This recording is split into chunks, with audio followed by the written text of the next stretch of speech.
This is Glow in the Dark Radio.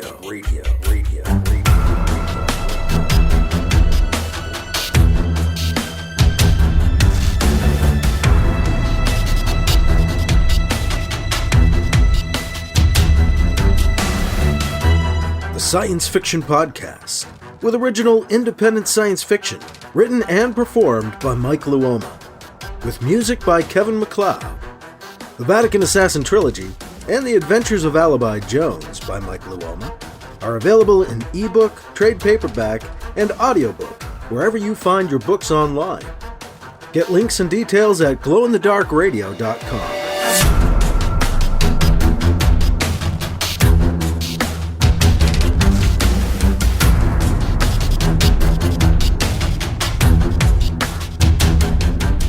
This is the Science Fiction Podcast, Glow in the Dark Radio. I'm your host, your writer and reader, Mike Luoma, and we are heading back to Fortune Station on this episode.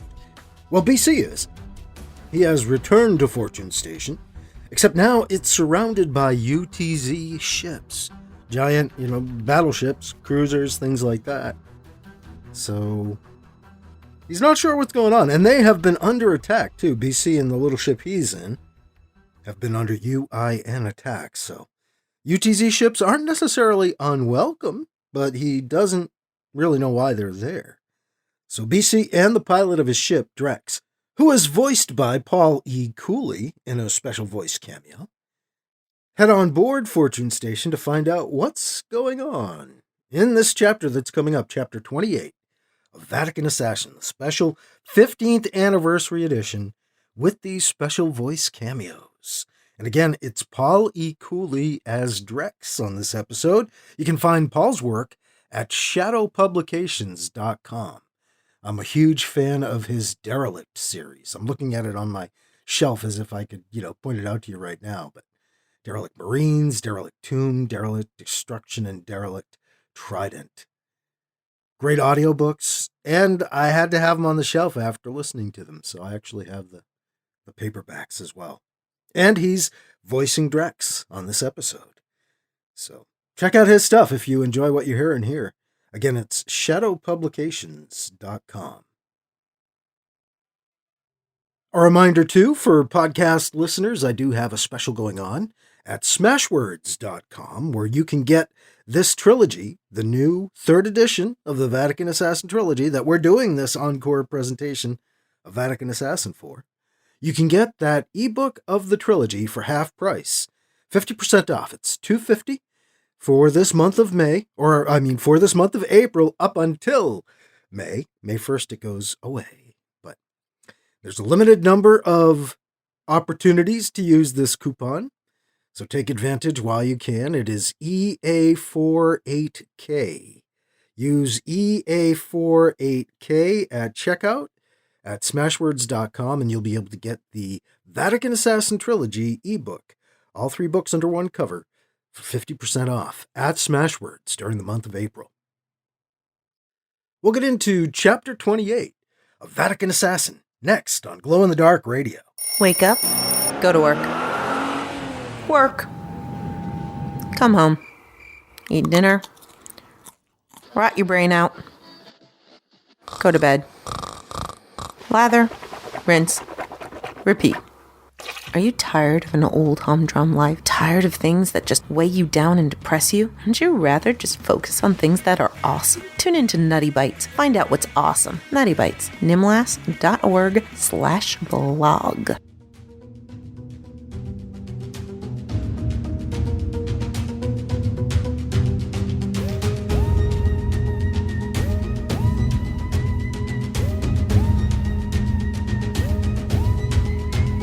Now here's Chapter 28 of the special Vatican Assassin 15th Anniversary Edition on Glow in the Dark Radio. Drex brings their transport in to dock with Fortune Station, right next to a hulking UTZ battlecruiser. BC hears the airlock bolts lock into place, and their ship starts shaking. The whole station's vibrating, the pilot yells. Must have just gotten hit. Guess those UIN scouts are pretty feisty. A dull metallic thud rings through their ship, and the shaking intensifies. Another hit. They might have bigger friends nearby. Drex unbuckles his safety harness and begins to stand. Let's head inside the station. Rather be in there than out here right now. Sounds good to me.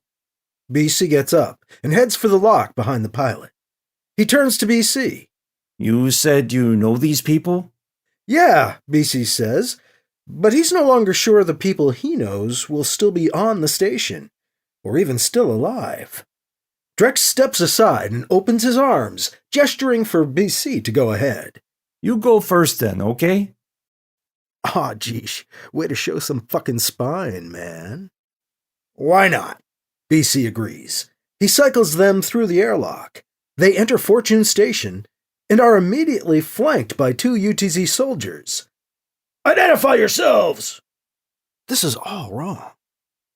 Hi, how are you? Can we come in?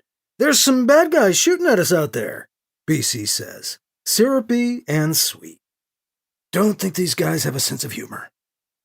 Don't think they like the sarcasm. Who are you? The soldier on BC's right demands. Actually, this is funny. It really is, but technically, I'm in charge of this station. So I should ask, who are you? And what are you doing on my station? You could be in some trouble here, mister. BC puffs himself up best he can. This takes the grunt by surprise.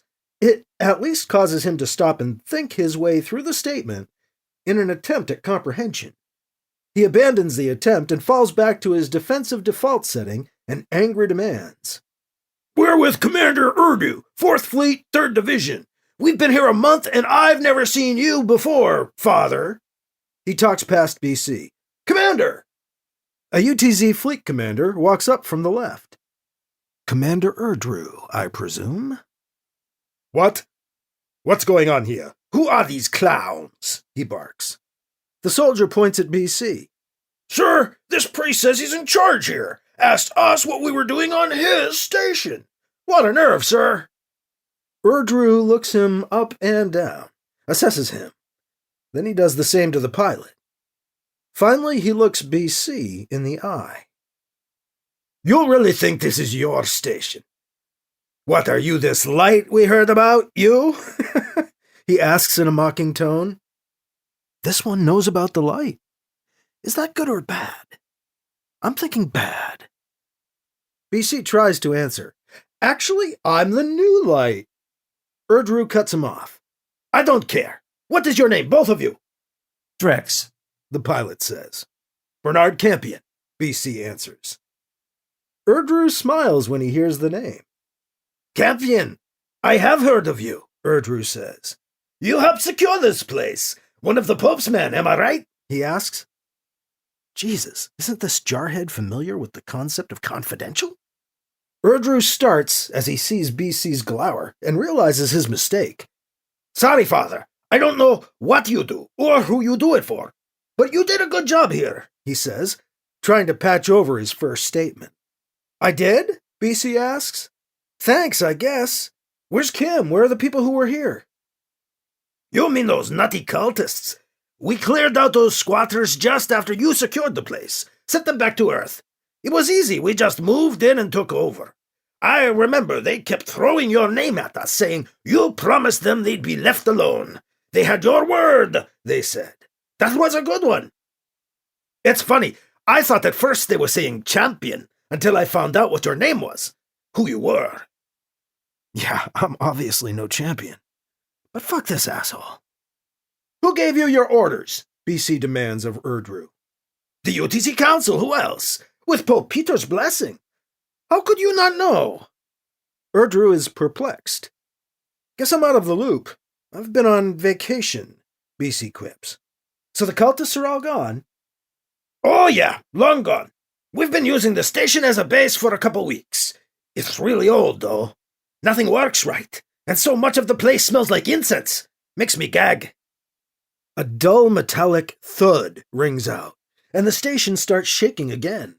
Someone yelling on the comm in his ear distracts Erdru. Sorry, Father, we've got a whole bunch of UIN coming down on us. I think you guys brought them in on your tails. Thanks so much. I gotta run. We'll talk after things calm down. Erdru turns and runs back the way he came. BC, Drex, and the two soldiers all look at each other. BC nods to the pilot. Let's go. He heads off in the direction Erdru went. The pilot follows. BC walks confidently ahead until they walk through section doors that close behind them. Then he turns and tries to look through the glass to see if the soldiers are following. They're not. They're back at their post. He looks at the pilot and smiles. Always look like you're going where you're supposed to be going, doing what you're supposed to be doing, and you can get away with almost anything, BC advises Drex, especially in the military. BC gestures for Drex to follow him. I know my way around here a little. We probably want to go this way. BC leads them down a corridor to the right that opens on the cafeteria where the Lights Altar once stood. It's gone now.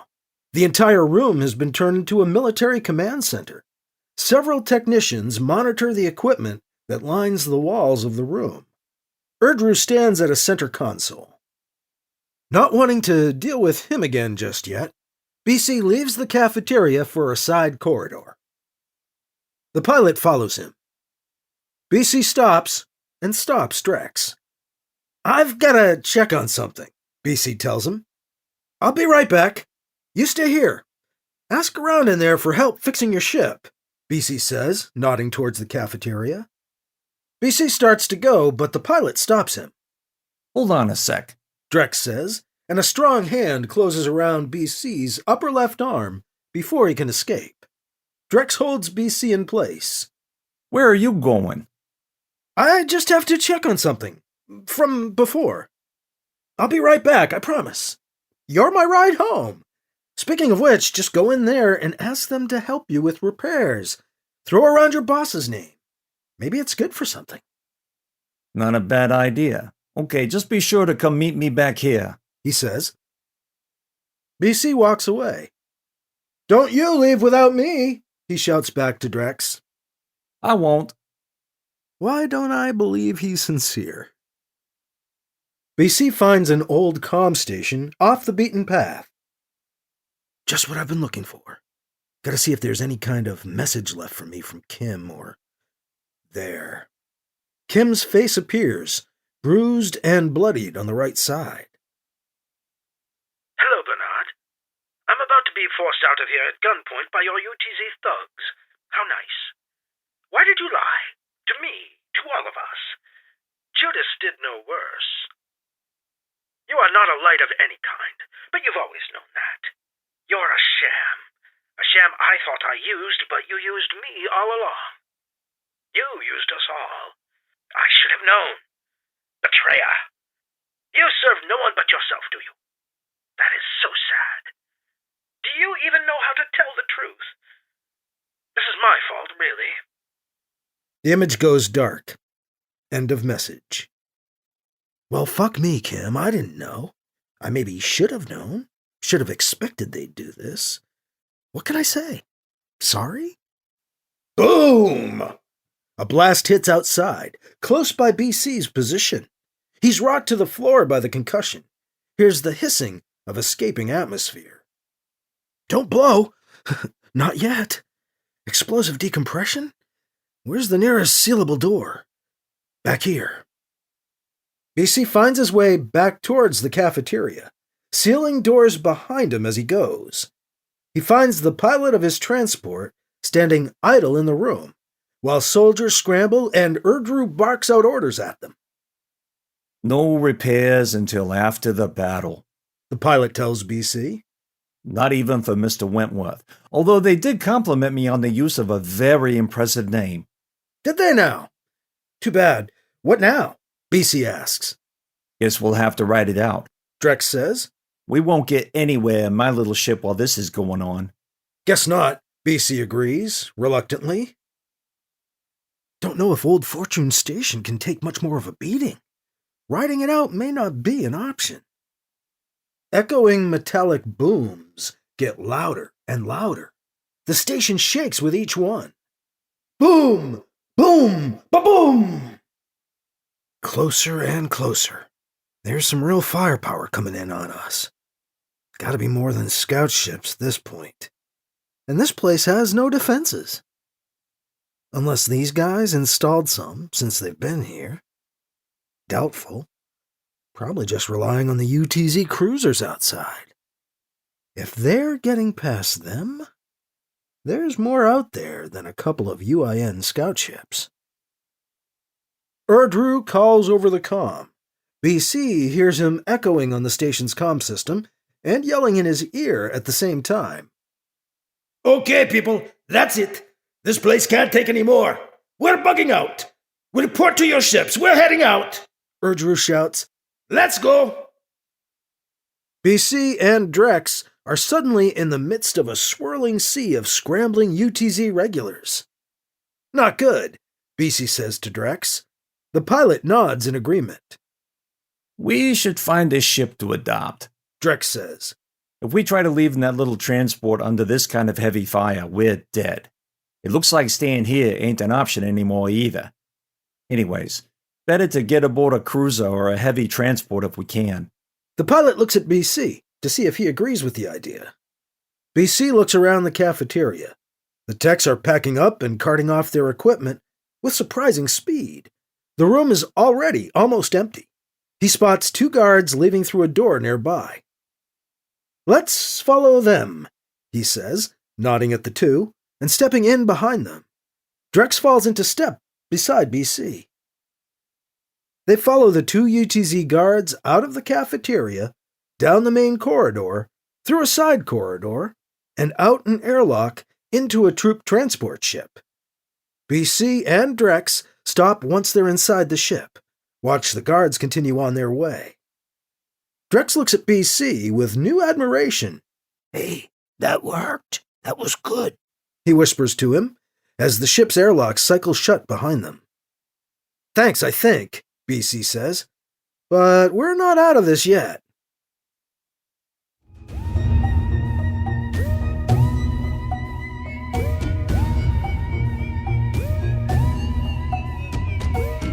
That was Chapter 28 of Vatican Assassin, the 15th Anniversary Edition on Glow in the Dark Radio, with special voice guest Paul E. Cooley as Drex the Pilot.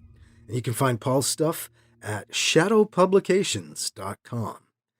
Well, BC and Drex have now snuck off of Fortune Station after a little bit of hero worship and, some comeuppance from Kim there, so yeah. But BC and Drex able to sneak off onto one of the large UTZ ships so they can escape with their lives. So they'll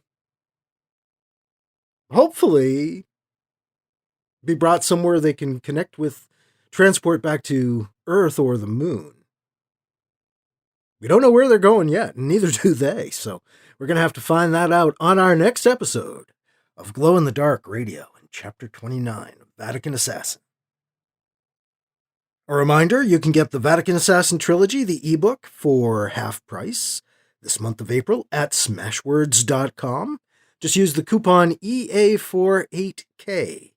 That's the coupon code, which you will find in the show notes if you need it. Gives you the chance to get the ebook, which is usually $4.99, for just $2.50, 50% off. And that is all for this week. I'm your host, your writer and reader, Mike Luoma. Thank you again for listening to Glow in the Dark Radio.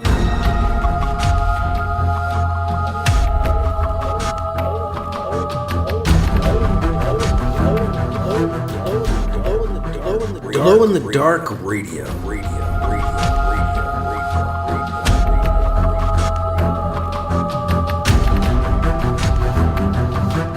This podcast presentation is copyright 2023 by Michael F. Luoma and is protected under a Creative Commons Attribution, Non-Commercial, No Derivatives 4.0 International License, CC by NC-ND 4.0. Music by Kevin MacLeod. You can find his work at Incompetech.com.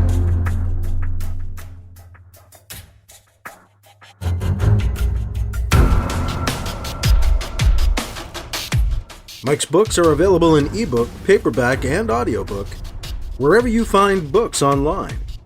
Get links and more details at glowinthedarkradio.com and mikeluoma.com. This has been a presentation of Glow in the Dark Radio.